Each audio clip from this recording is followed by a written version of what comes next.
जी start हुआ था वहाँ पे। कर्मा भाई बहुत छोटी हुआ करती थी। हाँ और वो रोज खिचड़ी लेके जाया करती थी। सुबह सुबह का भोग खिचड़ी का उनको वही लगता था ठाकुर जी को। हाँ पंडित जी लेते थे और भोग लगाते थे सुबह सुबह 4 बजे। तो ये सालों साल चलता रहा। अब कर्मा बाई बूढ़ी हो गई, उनके घुटनों में दर्द होने लग गया। उन्होंने ठाकुर जी को बोला कि अब से मैं नहीं आ पाऊंगी, मेरे घुटने जवाब देंगे, लाला अब से तुम आना मेरे पास, घर पे आना खिचड़ी खाने। अब ये बोल के वो अपने घर चली गई और अगले दिन सुबह सुबह उठी और अपना खिचड़ी बनाना शुरू किया। ठाकुर आने वाला है। हाँ अब जब वो खिचड़ी बना रही होती है, बाहर नॉक होता है, आवाज आती है, अम्मा खिचड़ी। देखती एक छोटा सा बालक आता है अंदर, अम्मा खिचड़ी देती है, पानी देती है। ठाकुर जी खा के अपना मस्त चले जाते हैं पानी वानी पी के।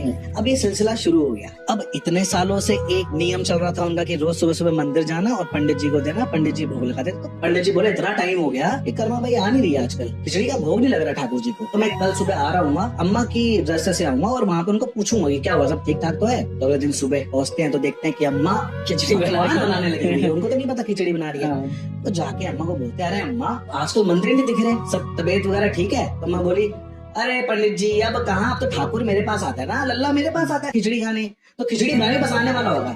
पंडित जी सोचते हैं, अरे यार अम्मा बुढ़ी आ गई, कुछ भी बोल रही है कि ठाकुर जी आ रहे हैं। अम्मा एक बात बताओ, आप तो नहाए धोए भी नहीं हो और खिचड़ी बना रहे हो। अरे पहले नहा धो लो। अब अम्मा जी के दिमाग में बात आ गई, हाँ नहाना तो चाहिए, तो ठीक है मैं कल से यही करूंगी। अगले दिन नहाना तो चाहिए, तो ठीक है मैं कल से यही करूंगी। अगले दिन अम्मा उठी, अब अम्मा घुस गई सीधा नहाने, नहा धो के आई, इतने में पूजा करने लगी। पूजा खत्म हुई, इतने में आगे खिचड़ी बनाने लगी। जैसे खिचड़ी के लिए बर्तन रखा, इतने में नॉक हो गया, अम्मा खिचड़ी। अम्मा ने कहा, अरे लाला तू आ गया, अरे आज मैं लेट होगी, तू आ बैठ, मैं तेरे लिए बनाती हूँ, फटाफट बनाती हूँ, खिचड़ी बनाती हूँ। ठाकुर जी बोल रहे थे, अम्मा लेट हो रहा हूँ, जल्दी करो फाटक खुलने वाला है। अम्मा ला के खिचड़ी रखती है, गर्मा गर्म धुआं निकलते हुए, और ठाकुर जी फटाफट फटाफट फटाफट खाने लगते, भाग लेते, पानी भी नहीं पीते क्योंकि वहाँ फाटक खुल गए। अब वहाँ वही पंडित जी ने फाटक खोला। जैसे ही फाटक खोला तो देखा जगन्नाथ जी के यहाँ पे खिचड़ी लगी है। पंडित जी वहां गए, उन्होंने ऐसे करके अपने हाथ से पोछा तो उनका हाथ चल गया, उनका हाथ जला। उनका ये क्या हो गया, इतनी गरम गरम खिचड़ी सुबह कहाँ से आई? उसके बाद पंडित जी को लगी बहुत तेज नींद। अब पंडित जी सोए, ठाकुर जी सपने में आए, बोलते कि तू मेरी अम्मा को ऐसा बोल के आया कि तू नहा ले, पहले तू पूजा कर ले, फिर भोग लगा ले और उसके बाद तू मुझे खिला।